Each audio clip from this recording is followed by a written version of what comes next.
Hello, my name is Samuel Jaimes, fourth year engine cadet in the Maritime University of the Caribbean, and this is a presentation about the ISGOTT and the Blue Code.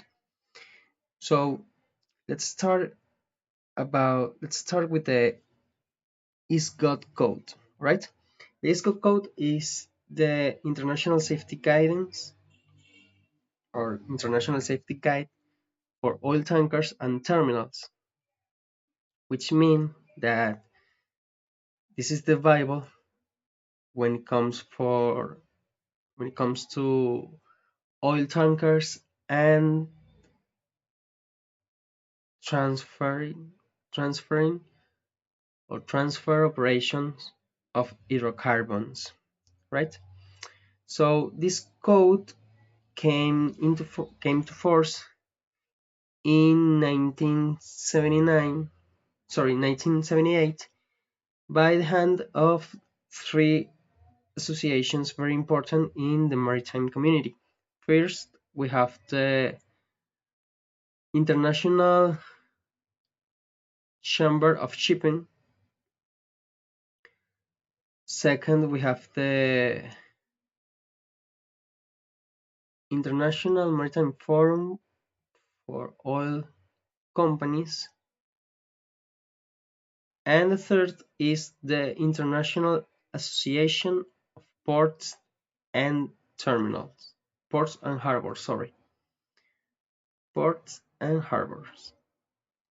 And the main idea of the ISGOTT code is to prevent any major disaster and have and to have a way to respond in front or in case of an oil spill or a risk of fire or any other type of danger that comes with the hydrocarbon operations, right? So, and a very strong reminder of why this code is important are the Edson Valdez and the Sea Empress, two of the biggest oil spill registered in history, which means they made a lot of damage to the sea environment. And if we talk about the structure of this code, we can find about 25 chapters, which means that it's a very extensive code. But these 25 chapters are grouped in 4 major sections. The first is about general information, where we can find definitions, we can find generalities, we can find the scope of the code, and then the main objectives and the relevances of this code. In section number 2, we can find information about the tanker or the vessel, in another way speaking. Tanker information.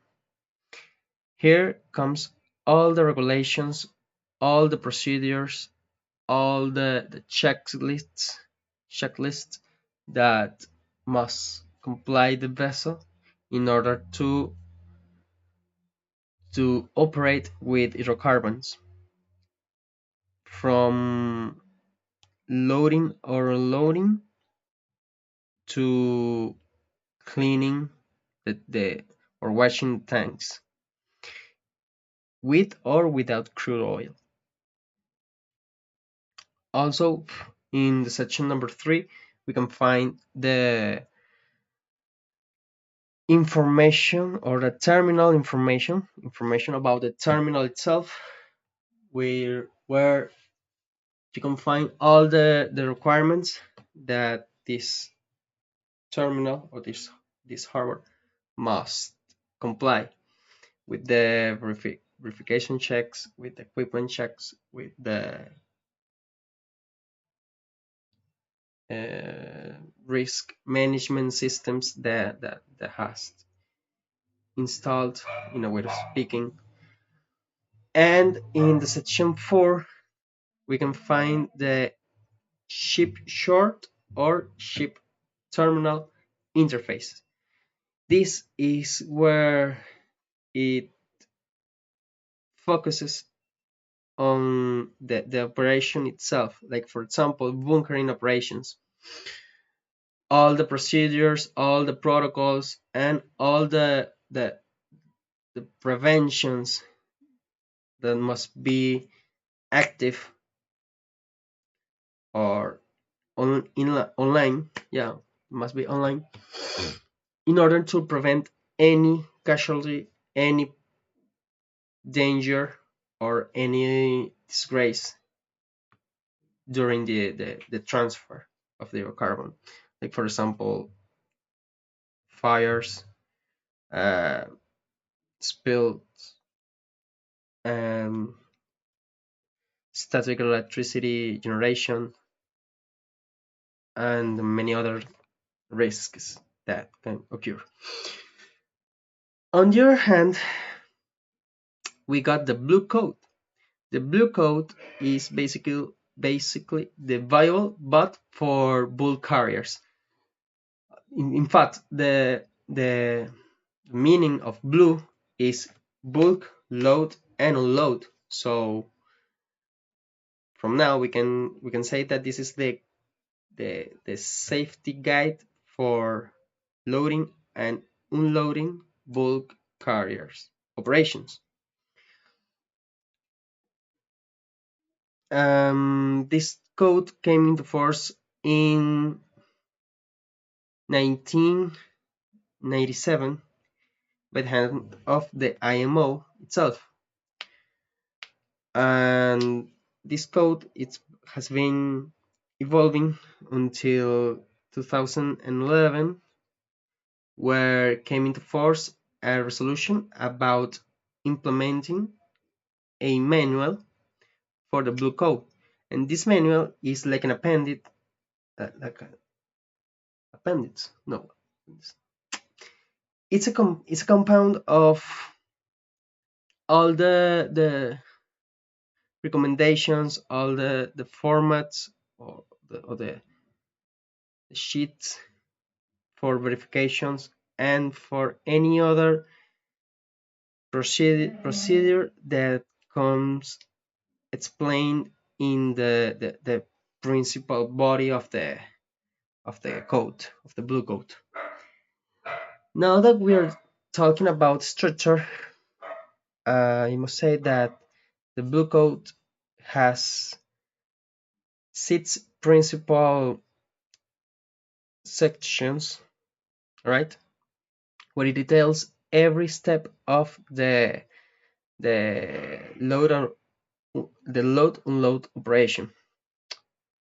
The first section comes with generalities, or like definitions, like for example, what is a load unload plan, operation plan,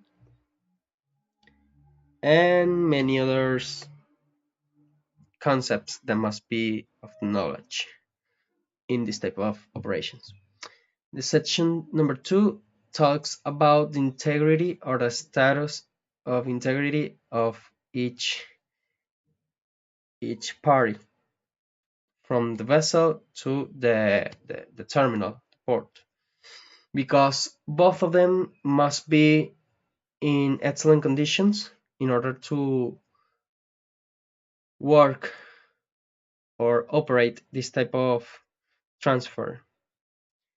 The section number 3 talks about protocols of communication previous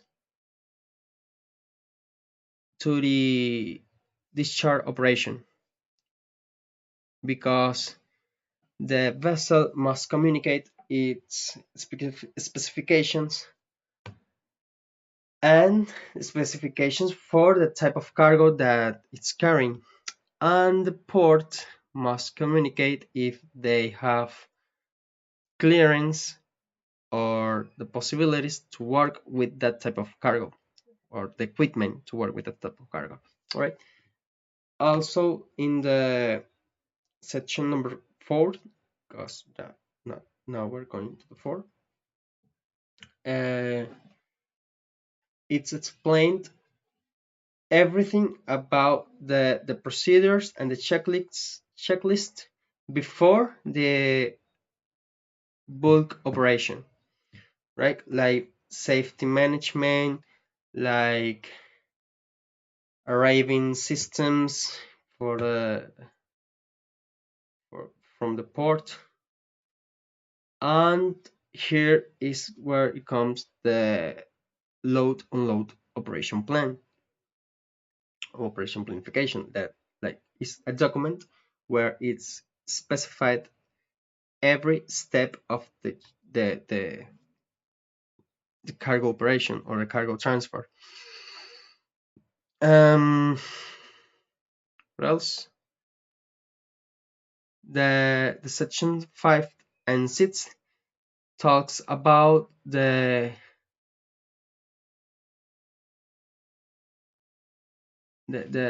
loading or unloading of the cargo and manipulation of the ballast system, because while all this operation is occurring, the port facility representative and the master of the vessel or the officer on watch must stay in constant communication about the stages of the operation and the situations that are occurring, if they're going to change the loading or loading speed, if there's a problem with the ballast system of the vessel, if the vessel is scoring to one side or another, or any other thing like that. Also, in the discharge or unloading operation, there must be a special care, or like point to result, because there's an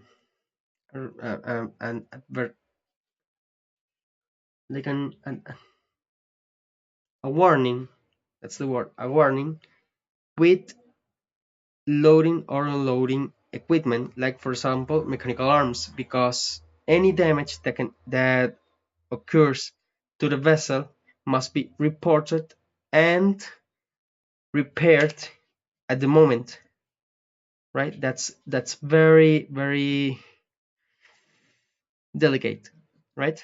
So yeah, this is all my presentation about ISGOTT code and Blue code. I hope it was interesting for you, and yeah, that's it. See you in the next one.